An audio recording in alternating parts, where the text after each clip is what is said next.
नमस्कार दोस्तों, मैं हूँ कीर्ति और मेरे चैनल आओ चले में आप सभी का स्वागत है। तो आज हम प्रस्तुत कर रहे हैं दृष्टिकोण पुस्तक, जो कि जेफ किलर जी ने लिखी है। इसका चैप्टर नंबर 10। अगर आपने इससे पहले के चैप्टर्स नहीं सुने हैं तो प्लीज़ मेरे चैनल पर ज़रूर विज़िट करें और पहले के अध्याय सुन लें। तो आज का टॉपिक है आगे बढ़िए। रॉल्फ इमर्सन के अनुसार जिस चीज़ से आपको डर लगता हो उसे कर डालिए तो निश्चित ही उस डर की मौत हो जाएगी। जब मैं श्रोताओं के साथ बैठकर प्रेरणादायी वक्ता गिल ईगल को सुन रहा था तो मुझे यह एहसास नहीं था कि उनका एक कथन मेरी ज़िंदगी बदल देगा। गिल ईगल ने उस दिन एक चमत्कारिक प्रस्तुतिकरण दिया था। उन्होंने बहुत सारी मूल्यवान बातें कही थी।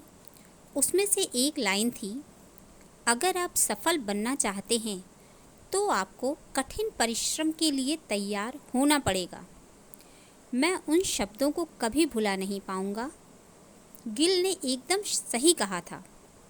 अपने लक्ष्यों को प्राप्त करने के लिए तथा अपनी क्षमताओं को पहचानने के लिए कठिन परिश्रम के साथ साथ आपको वह सब करना होगा जिसे करने में आपको डर लगता है।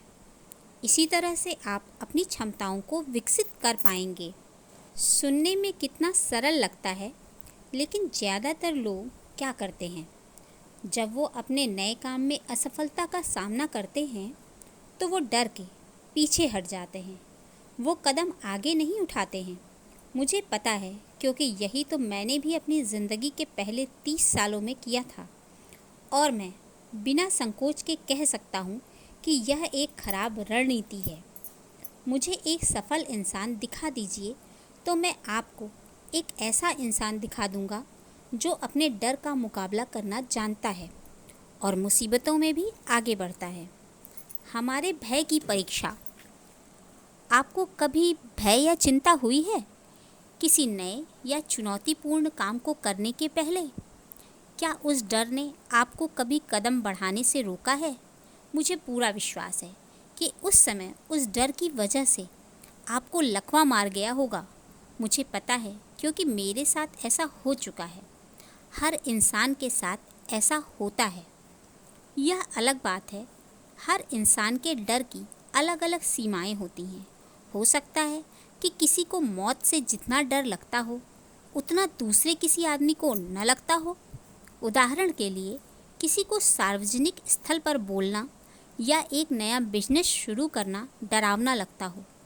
दूसरों का डर हो सकता है एक लड़की से मिलने के लिए मुलाकात की बात करना।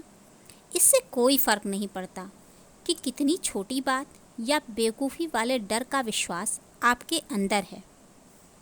डर की बात करते समय मेरा मतलब उस शारीरिक जोखिम से बिल्कुल नहीं है जो आपको घायल कर दे या आपके स्वास्थ्य को कोई खतरा हो, जैसे कि ऊंची पहाड़ियों से छलांग लगाना। इससे तो मुझे भी बहुत डर लगता है और ऐसा करने की मेरी कोई योजना भी नहीं है। मैं यहाँ आपकी उन चुनौतियों की बात कर रहा हूँ जो आपके व्यक्तिगत और व्यावसायिक विकास के रास्ते में आती है। आराम का दायरा।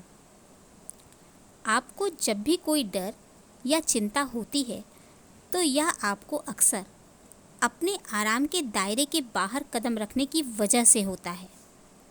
चलिए कुछ समय निकालते हैं इस महत्वपूर्ण बात को समझने के लिए और देखते हैं कि उसका आपकी सफलता और आपकी क्षमताओं के विकास से क्या संबंध है। हम सभी का एक आराम का दायरा, कंफर्ट जोन होता है, जहां हम आरामदायक और सुरक्षित महसूस करते हैं। अपने आराम के दायरे को एक गोले के अंदर रखकर सोचिए। जो भी क्रियाकलाप और परिस्थितियां गोले के अंदर होती हैं, उनसे हमें कोई डर भी नहीं होता, क्योंकि हम उनसे परिचित होते हैं। ये हमारी रोज़मर्रा का हिस्सा होती है। इन चीज़ों को करने में हमें पसीना भी नहीं आता। इनमें इस तरह की चीज़ें होती हैं, जैसे कि अपने दोस्तों या सहकर्मियों से बात करना या अपनी नौकरी में रोज़ का कागजी काम निपटाना आदि। कभी कभी आपको अपने आराम के दायरे से बाहर निकलकर कुछ चुनौती भरे अनुभवों का सामना भी करना पड़ता है। आपकी दूरी कंफर्ट जोन से जितनी ज़्यादा होती है, आपको उस काम को करने में उतना ज़्यादा डर लगता है। जब अपने आराम के कटघरे से बाहर निकलकर आप किसी चीज़ का सामना करते हैं, तो एकाएक आपको घबराहट महसूस होती है। आपकी हथेलियों में पसीना आ जाता है और आपका दिल तेज़ी से धड़कने लगता है। आप सोचना शुरू कर देते हैं, क्या मैं इसे संभाल पाऊंगा? कहीं दूसरे लोग मेरे ऊपर हंसेंगे तो नहीं? मेरे दोस्त और रिश्तेदार क्या कहेंगे?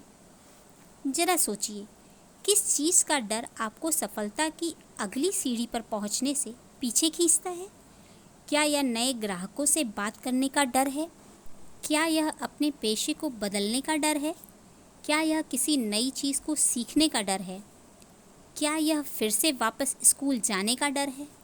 क्या यह दूसरे लोगों को यह बताने का डर है कि आपके दिमाग में क्या चल रहा है?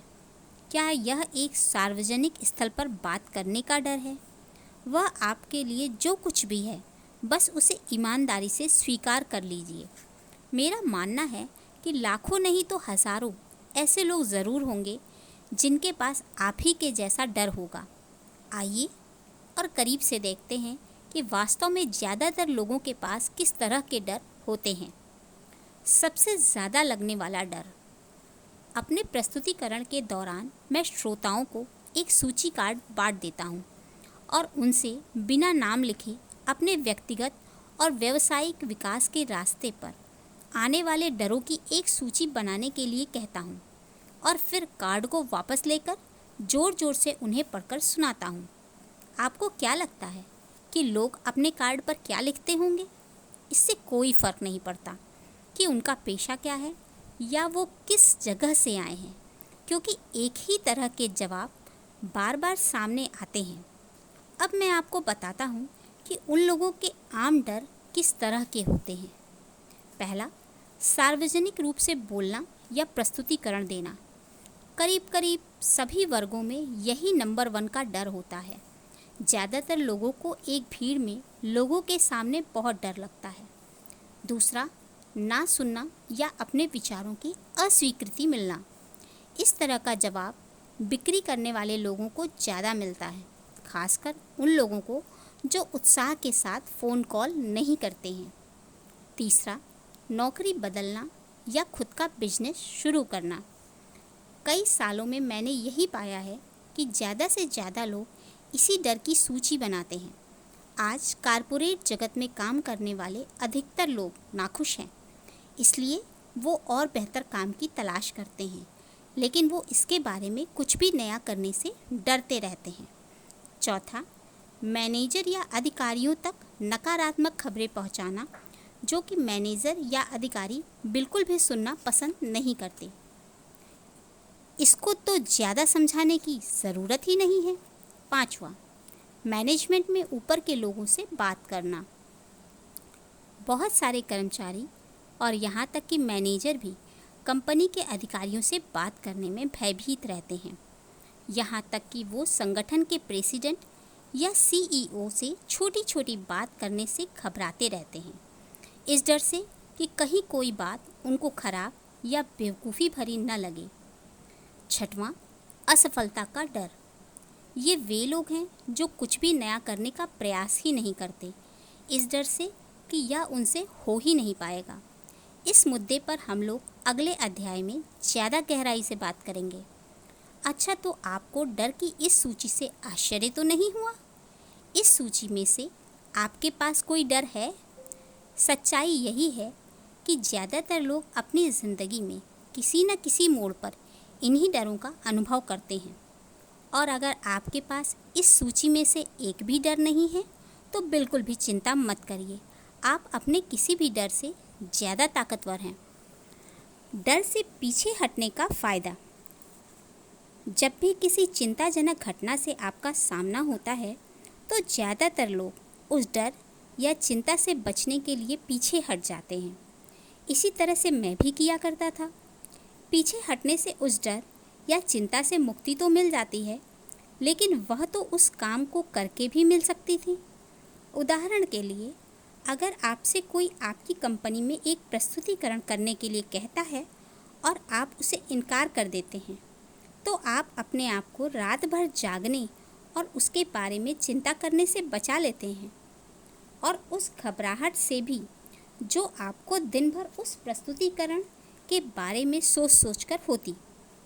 और सच कहूँ तो मेरे हिसाब से पीछे हटने का बस यही एक फ़ायदा आपको मिलता है, लेकिन यह क्षणिक मुक्ति है। इसके बारे में थोड़ी देर के लिए सोचिए। क्या आप दूसरा कोई और फ़ायदा बता सकते हैं जो लोगों को मिलता हो जब वो डर का सामना करने से इनकार करते हैं? यह सवाल मैंने हज़ारों लोगों से पूछा, लेकिन कोई भी इसका दूसरा फ़ायदा लेकर मेरे सामने नहीं आया, क्योंकि इसका और कोई दूसरा फ़ायदा है ही नहीं। कीमत जो आप अदा करते हैं। अब मैं चाहता हूँ कि आप गंभीर रूप से विचार कीजिए कि आप इसकी क्या कीमत चुकाते हैं जब आप अपने उस डर की वजह से अपनी प्रगति के मार्ग से पीछे हट जाते हैं। आपका आत्मसम्मान कम हो जाता है, आप असहाय और निराश महसूस करते हैं, आप जानबूझकर अपनी सफलता को नुकसान पहुंचाते हैं, आप एक असामान्य और उबाऊ जिंदगी जीते हैं। क्या आपको एक क्षणिक भय से मुक्ति की इतनी ज़्यादा कीमत अदा करनी चाहिए? हम में से अधिकतर लोग वास्तव में केवल थोड़ी सी परेशानी और लोगों द्वारा अपना मजाक उड़ाए जाने से बचने के लिए इतनी भारी कीमत चुकाते हैं। आप लोग मेरा विश्वास कीजिए, यह केवल एक पागलपन है। लंबी दूरी तय करने के लिए छोटी छोटी बात पर पीछे हट जाना अपनी समस्या को हल करने का एक अच्छा तरीका नहीं है। जब आप अपने भय का सामना करने के लिए तैयार नहीं होंगे, आपको कभी भी बड़ी सफलता नहीं मिल पाएगी या आप अपनी प्रतिभा का पूरा विकास नहीं कर पाएंगे। मेरे हाई स्कूल की रणनीति। जब मैं हाई स्कूल में था तो मैं बहुत ज़्यादा शर्माता था और अपने बारे में बहुत अच्छी सोच नहीं रखता था, लेकिन किसी लड़की ने मुझसे मिलने के लिए कभी मना नहीं किया। अब अगर आप उस समय मुझे देखते तो शायद यही कहते कि यह शक्ल से तो उतना बुरा नहीं दिखता, लेकिन टॉम क्रूज़ भी नहीं लगता। मेरी रणनीति वास्तव में एकदम सरल थी। किसी से भी मिलने पर मैं उसका अपमान नहीं करता था, अतः मुझे भी कोई किसी बात के लिए मना नहीं करता था, परंतु मैं अपने बारे में बहुत ही डरा डरा सा महसूस करता था, क्योंकि मैं अपने डर का सामना करने से कतराता था। इसीलिए मैं वहीं पर रह जाता था, जबकि मेरे ज़्यादातर दोस्त और सहपाठी लड़कियों से मिलने चले जाते थे। आपको क्या लगता है कि उस समय मुझे कैसा महसूस होता होगा? बहुत ही बेकार, जितना कि आप भी उम्मीद नहीं कर सकते हैं। अगर आपको यह आश्चर्य हो रहा हो कि उस समय कैसे मैं कुछ लड़कियों से मिल लेता था, मैं आपको इसका राज बताता हूँ। जब मैं हाई स्कूल में कुछ लड़कियों से मिलने का आग्रह करता तो उनमें से अधिकतर तो मुझे ना कह देती, लेकिन क्या आप जानते हैं फिर क्या होता? फिर मैं किसी और से कहता, फिर किसी और से, और अंत में मुझे हाँ मिल जाती। जब मैं कॉलेज पहुंच गया तब मैंने कुछ छोटे छोटे कदम अपने अस्वीकृति के डर का सामना करने के लिए उठाने शुरू किए। थोड़ा थोड़ा मेरा आत्मविश्वास भी बढ़ने लगा और फिर लॉ स्कूल में मुझे डोलोरेस से मिलने का सौभाग्य मिला और अब तो हमारी शादी को 30 साल हो चुके हैं। एक नई ज़िंदगी। हकीकत में मैं आपसे अलग नहीं हूँ। आप ही की तरह मेरे अपने भी डर हैं, और जब मैं पीछे मुड़कर अपनी ज़िंदगी के पिछले 30 सालों में झांकता हूँ तो आप जानते हैं मैं क्या देखता हूँ? मैं एक ऐसे इंसान को देखता हूँ जिसने एक वकील के रूप में थोड़ी बहुत सफलता हासिल की थी, लेकिन मैं एक ऐसे इंसान को भी देखता हूँ जो शर्मीला, असुरक्षित, डरा हुआ और संकोची भी था। यह सब सुनकर क्या आप यकीन करेंगे कि वह इंसान कभी एक प्रेरणादायी वक्ता भी बन सकता है?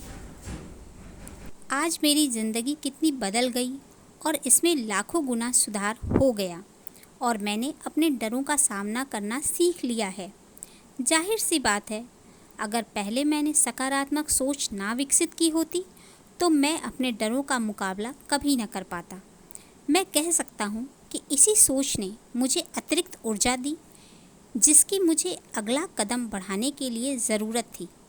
जब आपको यह लगता है कि आप कुछ कर सकते हैं तो डर लगने के बावजूद भी कभी कभी आपके अंदर आगे बढ़ने का साहस आ जाता है। एक अच्छी सोच लेकर मैंने अपनी क्षमताओं की खोज करने का निर्णय लिया था। यद्यपि कि मैं डरा हुआ था, एकदम शुरुआत से ही मुझे अंदर से बहुत अच्छा महसूस नहीं हुआ, परंतु जब मैंने अपनी नकारात्मक सोच पर नियंत्रण किया तो हर तरह की संभावनाएं मेरे लिए खुल गईं। क्या अब आप स्वयं के बारे में भी अच्छा सोच सकते हैं? स्थिति को बदल दीजिए। अगर मैं बिना डर और चिंता के आपको एकदम बेचैन कर देने वाली परिस्थितियों का मुकाबला करने का रास्ता बता दूं, तो आप बहुत ही खुश होकर आजीवन मेरे आभारी हो जाएंगे, है कि नहीं? लेकिन माफ़ी चाहूँगा, क्योंकि मैं आपके डर को भगाने के लिए कोई जादू की छड़ी तो घुमा नहीं सकता। अतः अगली बार जब भी आप किसी डरावनी स्थिति का सामना करें तो मैं आपको सलाह दूंगा कि आप उसे सकारात्मक नज़रिए से देखना शुरू कर दें। ज़्यादातर लोग यही सोचना शुरू कर देते हैं कि मैं इसे अच्छी तरह से नहीं कर पाऊंगा और अपनी इन्हीं चिंताओं की वजह से वो पीछे हटने का निर्णय ले लेते हैं, जबकि आपको हमेशा सकारात्मक सोच के साथ पहले से पूरी तरह तैयारी करके आगे बढ़ना चाहिए। आपको परिणामों के बारे में बहुत ज़्यादा नहीं सोचना चाहिए। जब भी आप कोई कदम बढ़ाते हैं और कुछ करने से आपको डर लगता है तो उस स्थिति में अपने आप को बस एक विजेता की तरह से देखिए। यही सही तरीका है। नतीजे की परवाह किए बिना जब आप अखाड़े में कूद जाते हैं तो निश्चित रूप से आप विजेता बन जाते हैं। भय के बावजूद भी आगे बढ़ना। उदाहरण के लिए आइए थोड़ी देर के लिए मानते हैं कि आपको एक सार्वजनिक मीटिंग में बोलने से डर लगता है, लेकिन आप अपने डर का सामना करने का फैसला करते हैं और कामयाब हो जाते हैं। जिस क्षण आप उठकर खड़े होते हैं और श्रोताओं के सामने बोलते हैं, आप एक विजेता बन जाते हैं। हो सकता है उस समय आपके घुटने कांप रहे हों और आपकी आवाज़ लड़खड़ा रही हो, लेकिन इससे कोई फ़र्क नहीं पड़ता, क्योंकि आपने अपने डर का सामना किया और चुनौती को स्वीकार किया। आप बधाई के पात्र हैं। इसका परिणाम यह होता है कि आपका आत्मसम्मान बढ़ जाता है और आपको आनंद की अनुभूति होती है।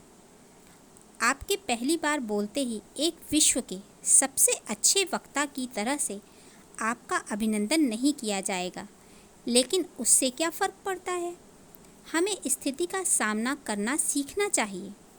आप अपने पहले प्रस्तुतिकरण में ही एक मरे हुए वक्ता की उम्मीद नहीं कर सकते। क्या आप पहली बार खेलते ही एक महान टेनिस खिलाड़ी बन गए थे? बस यही, पहली बार पानी में कूदते ही आप एक महान तैराक बन गए थे? किसी भी हुनर को विकसित करने में समय लगता है।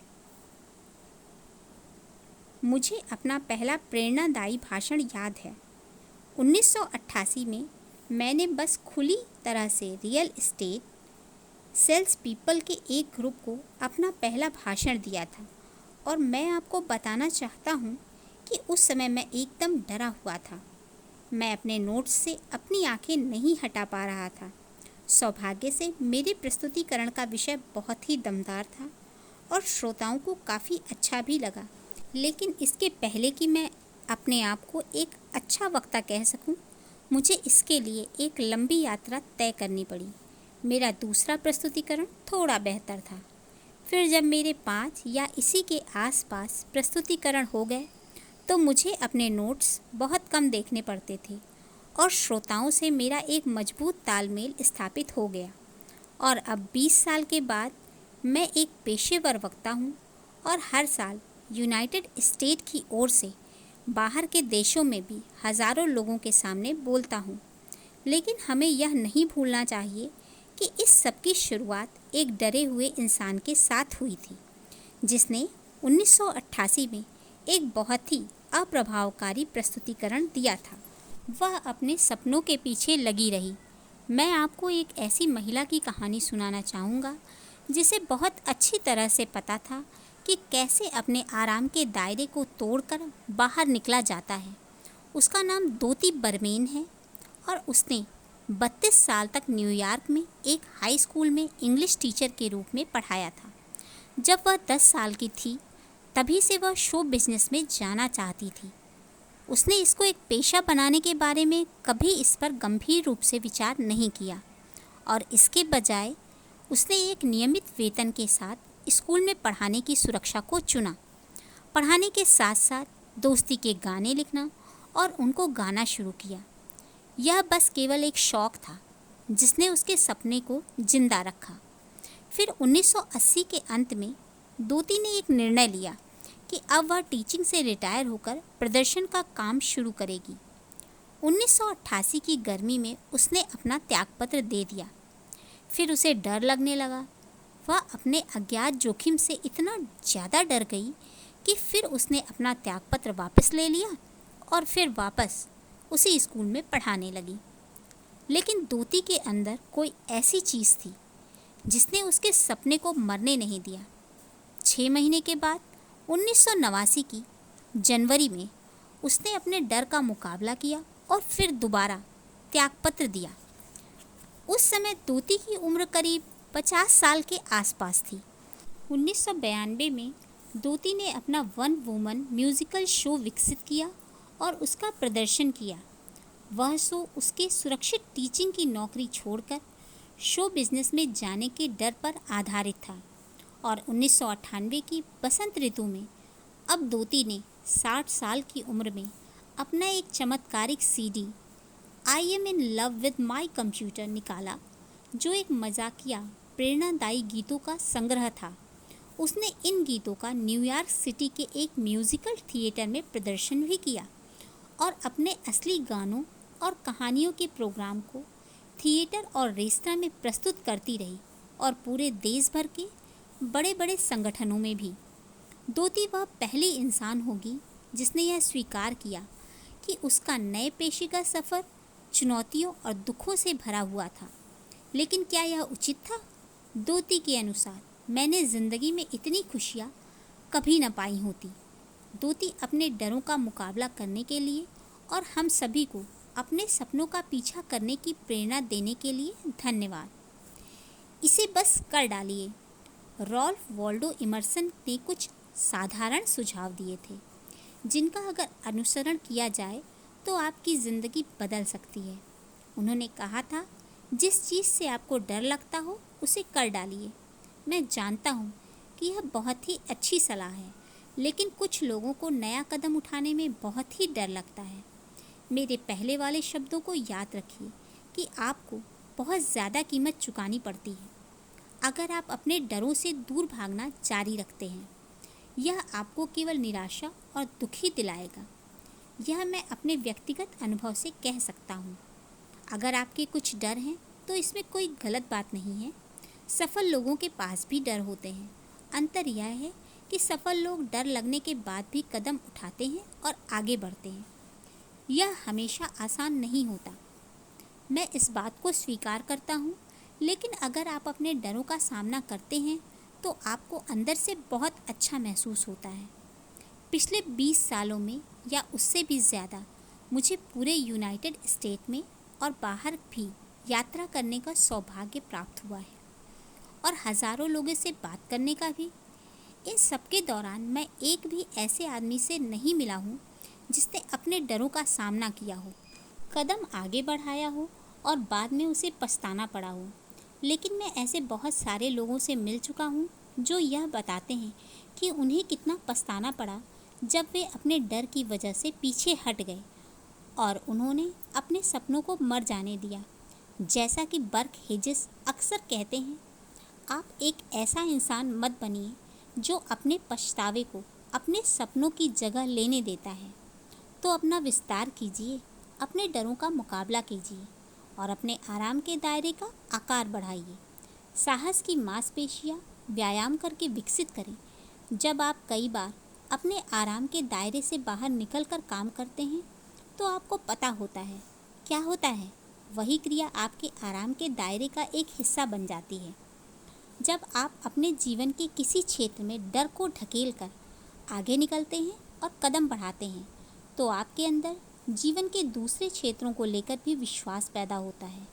यह सच्चाई है।